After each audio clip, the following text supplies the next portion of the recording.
En vérité, la filière arachide, c'est des centaines de milliers de producteurs. Moi, je suis née dans une famille productrice. Mon papa était un gros producteur. C'est là où j'ai aimé le métier de paysan. Disons même l'arachide, c'est la culture qui occupe les plus grandes surfaces de terres arables au Sénégal.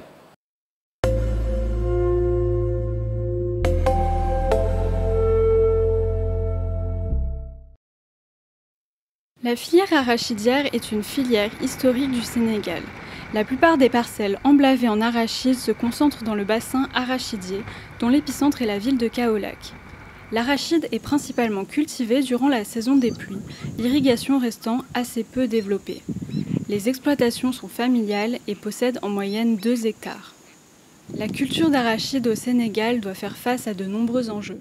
Actuellement, les contraintes, c'est les changements climatiques qui nous dérangent. Quelquefois, les pluies viennent tardivement et s'arrêtent très tôt. Donc, les changements climatiques, c'est un fléau pour nous, vraiment.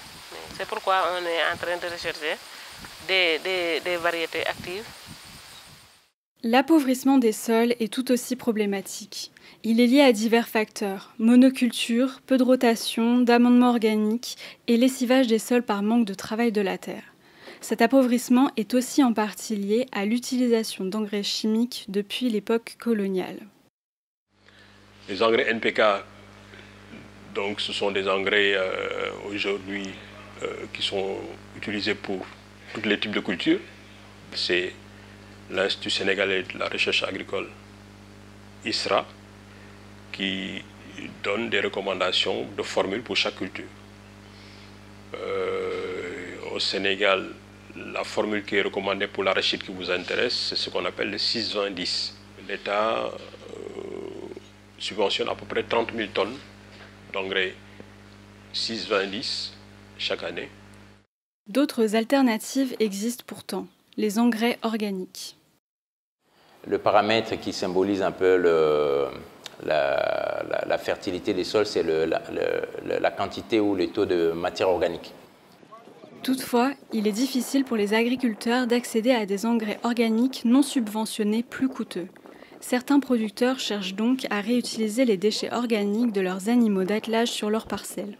Cependant, il y a un gros manque de formation et de connaissances sur les besoins des sols et sur les techniques d'épandage des engrais pour que ceux-ci soient effectifs. Enfin, dernier point clé pour la production, la fourniture en semences de qualité. Le système de production de semences est organisé par une réglementation. Et c'est l'ISRA qui a pour mandat de produire ce qu'on appelle les premiers niveaux, qu'on appelle les semences de pré-base. Une fois que nous aurons produit ces 120 tonnes de semences de pré-base, elles vont rentrer dans le circuit de production de semences à travers des opérateurs de producteurs de semences, des multiplicateurs de semences. Et ces opérateurs-là viennent les acheter avec nous et vont faire ce qu'on appelle des semences de base, qu'ils vont multiplier encore pour faire des semences certifiées R1, ensuite des semences certifiées R2. Ce sont ces semences certifiées R2 qui sont distribuées, que l'État collecte au niveau des opérateurs producteurs de semences pour les distribuer encore aux producteurs. Pour donc satisfaire les 120 000 tonnes de semences dont le Sénégal a besoin pour emblaver à peu près 1 million d'hectares d'arachides par an. En résumé, il existe 2 types de semences. Les semences certifiées issues d'un processus de multiplication encadré et les semences écrémées récupérées après triage dans les arachides destinés à la transformation ou à la consommation. Ces dernières ont un taux de germination plus faible, mais sont nécessaires car il n'y a pas assez de semences certifiées subventionnées pour tous les producteurs. On s'est même dit que si on continue la contractualisation, nous pensons que l'État peut même dire qu'il ne va plus faire la subvention. Parce que les gens achètent non subventionnés, il n'y a pas de problème, ils remboursent. Malgré ce système d'accès aux semences en principe bien organisé, beaucoup d'organisations et de producteurs subissent des retards de distribution de ces semences et ne peuvent donc pas semer au moment propice. C'est pourquoi ils doivent trouver des alternatives pour se procurer des semences. L'organisation des paysans repose sur plusieurs niveaux. Le premier niveau étant le village et le dernier niveau étant le niveau national. Il y a de nombreux avantages à faire partie d'une organisation. La coopérative, c'est pour faciliter l'accès aux semences, aux intrants comme l'engrais. Ce n'est pas subventionné, c'est ce qui est notre problème, parce que l'État ne nous subventionne pas, nous. Les autres avantages pour les membres de ces organisations sont financiers. L'accès au crédit est facilité et des systèmes d'entraide sont mis en place. De plus, les organisations paysannes peuvent parfois même bénéficier de fonds d'organismes internationaux.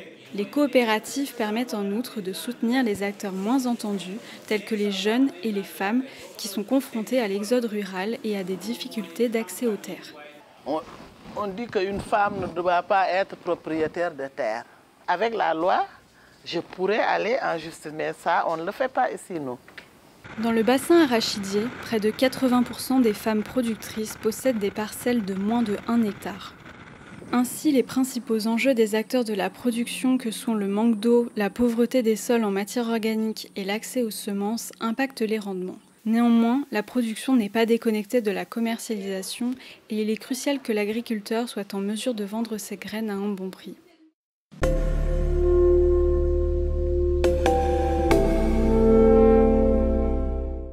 Juste une dernière question. Que deviennent toutes ces arachides? L'arachide, c'est un peu comme, je ne vais pas dire comme le pain parce qu'ils mangent aussi le pain, comme le pain en France, mais l'arachide, ils mangent beaucoup d'arachide, c'est un peu le petit, c'est le snack qu'on trouve partout. Dans tous les coins de rue, on a une petite dame qui vend des arachides dans un petit sachet, donc on achète ça à pas cher du tout, on a son arachide qu'on grignote. Ça reste vraiment un produit qui se mange énormément au Sénégal. Ensuite, on le retrouve en cuisine.